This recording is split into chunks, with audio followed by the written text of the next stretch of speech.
Hey guys, this is Javier with the Real Javier Novoa channel with another video. I'm trying to teach principles that perhaps you've already heard before, but I'm trying to teach them and espouse them in a way in which you'll take massive action on them and therefore be able to move the needle in business and in life. If you find value in my videos and what I do on this channel, please subscribe, like, so that others can also benefit from the information. So, what if time could go backwards? What if the past and future themselves were just limiting concepts? Here we go into a simple principle based upon a biblical secret that might just transform your business and your life. And this is the principle of the unjust steward. There's a story in Luke. It is a parable, and I have yet to find a religious leader or someone who could actually explain this or who even wanted to talk about this. Because what people don't know about sacred texts such as the Bible and the Quran is that they have to be understood from an inner perspective in order to make sense of a lot of the stories and a lot of the parables. It's all about you. It's all about certain facets of your psyche, and it's explained in a way in which one can understand the facets of their psyche as the personages and the events and places that are described. So this story is a very interesting story. It's a parable in the Bible. It's saying, I'm going to read from Luke 16, 1 to 13. Jesus told his disciples, "There was a rich man whose manager was accused of wasting his possessions. So he called him in and asked him, 'What is this I hear about you? Give an account of your management, because you cannot be my manager any longer.' The manager said to himself, 'What shall I do now? My master is taking away my job. I'm not strong enough to dig. I'm ashamed to beg. I know what I'll do, so that when I lose my job here, people will welcome me into their houses.' So he called in each one of his master's debtors, and he asked the first, 'How much do you owe my master?' 900 gallons of olive oil,' he replied. The manager told him, 'Take your bill, sit down quickly, and make it 450. So he's basically telling the debtors of his master to write as if the debt were lower. Makes you think about where you would put debtors' prisons and so on and so forth, and the debt collections and so forth in this perspective. But then he asked the second, 'And how much do you owe?' 1,000 bushels of wheat,' he replied. He told him, 'Take your bill and make it 800.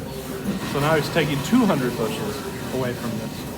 The master commended the dishonest manager because he had acted shrewdly, for the people of the world are more shrewd in dealing with their own kind than are the people of the light. I tell you, use worldly wealth to gain friends for yourself, so that when it is gone, you will be welcomed into eternal dwellings. Whoever can be trusted with very little also will be trusted with much. And whoever is dishonest with very little will always be dishonest with much.'" So what are we talking about here? Could it really be true that it is virtuous to cheat your employer and so on and so forth? No, because the meaning of the story is an inner meaning, and it goes into a lot of what we teach here about quantum physics and so on and so forth, and it's really fascinating. So, there's a principle in Neville Goddard's books which he talks about revision.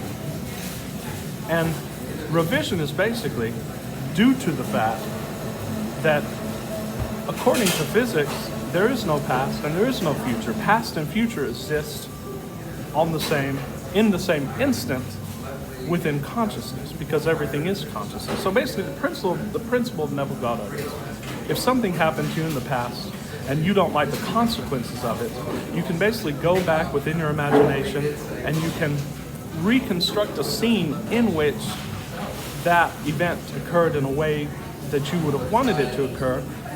And when you do that, the consequences of that in the present will be different.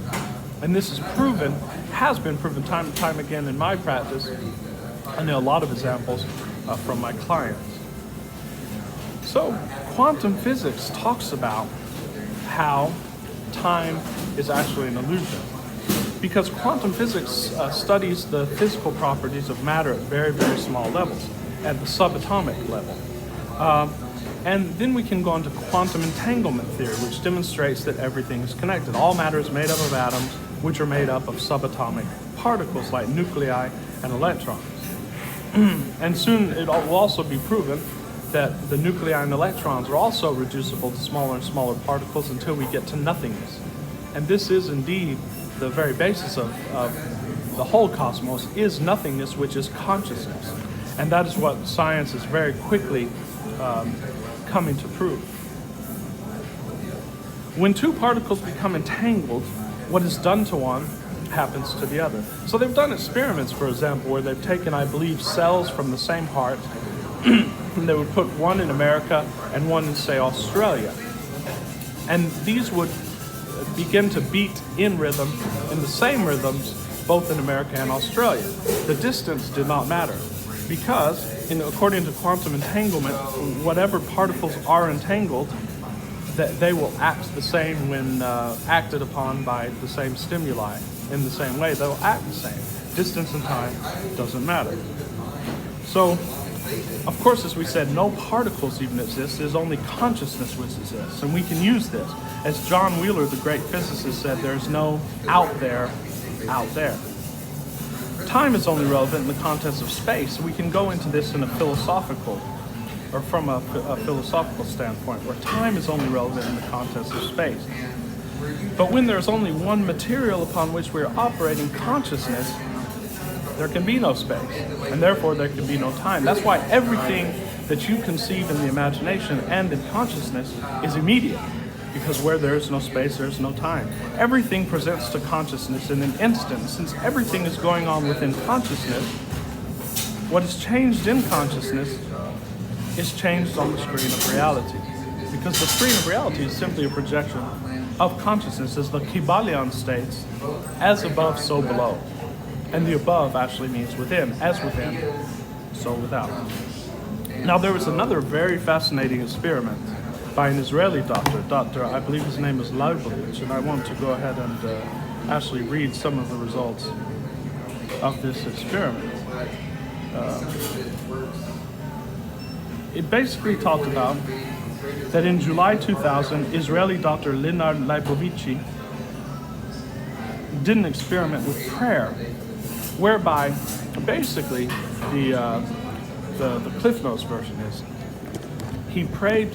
He had certain individuals in the experiment pray for certain individuals from a randomly generated list, and a lot of these individuals did get well, but when it was revealed the content of this list, it was revealed that many of the patients were from the past. So say we had someone in 2000 praying for someone in 1993, and the ones that were prayed for, say in 2000, actually got well in 1993, which means that time itself does not come between what one is conscious of. Therefore, if one is conscious of something being different in the past, it is indeed different in the past. So, how can we use all of this? Because we want to apply this as a tool. Well, we can use revision as a very powerful tool. So let's say, for example, you lost one of your huge clients who was generating a lot of income for the business. And this is, of course, a very upsetting matter. But what do you do? What can you do, and how can you use this? Well, you can do this in any state. You can do this right now while relaxing. You can imagine something different from the past. But the most effective state is either before you go to sleep or when you can get into what I call an alpha state. And I'm going to do a more in-depth video of how to get into alpha, because it makes the subconscious very suggestible.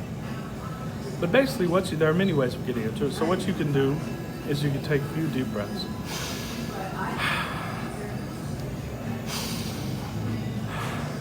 And you just feel yourself relaxing, calming down. Then you can imagine, okay, what do I want to have happened in this situation? Well, I want to keep the client, and I would have liked that the client would have complimented me. So I could imagine the client saying, I'm really appreciative of your business and all that you do for me. And in fact, I want to increase the business that I'm doing with you. I want to increase the order.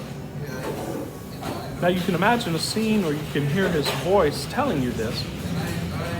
And it might not feel natural the first time. It might not feel natural the first few times. What you want to do is keep envisioning that, or keep hearing that, keep envisioning and or hearing that, imagining that, until it starts to feel natural.